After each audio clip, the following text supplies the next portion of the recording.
কার্যক্রম নিষিদ্ধ আওয়ামী লীগের প্রতিষ্ঠা বার্ষিকী ঘিরে সারা দেশে জোরদার করা হয়েছে নিরাপত্তা। গোপালগঞ্জ সহ 6 জেলায় টহলে রয়েছে সেনাবাহিনী, চালানো হচ্ছে তল্লাশি।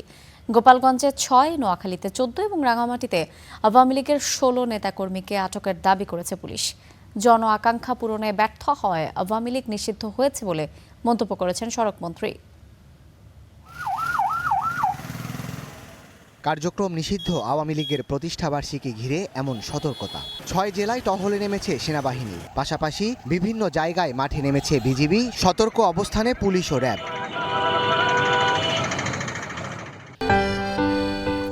4 দশকেরও বেশি সময় ধরে ইউসিবি ব্যাংক, যার শরিয়া ভিত্তিক আধুনিক ইসলামী ব্যাংকিং। ইউসিবি ইসলামিক ব্যাংকিং একটি পরিপূর্ণ ইসলামিক ব্যাংকিং ব্যবস্থা। ঢাকা, নারায়ণগঞ্জ, চট্টগ্রাম সহ 6 জেলায় গুরুত্বপূর্ণ পয়েন্টগুলোতে বসানো হয়েছে চেকপোস্ট। যানবাহনে চলছে তল্লাশি, বাড়তি নিরাপত্তা গোপালগঞ্জে। গাজীপুরের মানুষ এখন পর্যন্ত একেবারেই শান্তিতে আছে। আজকে যে ধরনের আশঙ্কা আমরা আগে থেকেই করেছিলাম, মোটামুটি এখন পর্যন্ত তার কোনো চিহ্ন পাওয়া যায়নি। গোপালগঞ্জের আইন শৃঙ্খলা পরিস্থিতি সমুন্নত আছে। যদি কেউ কোনো বিশৃঙ্খলা বা নাশকতার চেষ্টা করে, তখন সেনাবাহিনী তাদের যে দায়িত্ব রয়েছে ইনএড টু সিভিল পাওয়ার এর অধীনে, সে দায়িত্ব তারা পালন করবে।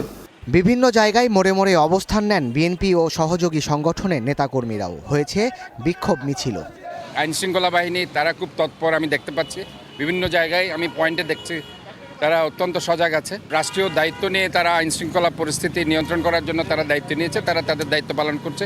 মুন্সিগঞ্জে এক অনুষ্ঠানে সড়ক পরিবহন ও সেতু মন্ত্রী বলেন, জন আকাঙ্ক্ষা পূরণে ব্যর্থ হওয়ায় নিষিদ্ধ হয়েছে আওয়ামী লীগ। একটা নির্দিষ্ট সংগঠনের তৎপরতা যদি চোখে পড়ে, এটা জাতির ব্যর্থতা এবং জন আকাঙ্ক্ষা এবং জনগণের প্রতিপক্ষ হয়ে ফাংশন করতে গিয়ে আজকে পরিত্যক্ত, জনগণ কর্তৃক বর্জিত, সর্বশেষ নিষিদ্ধ।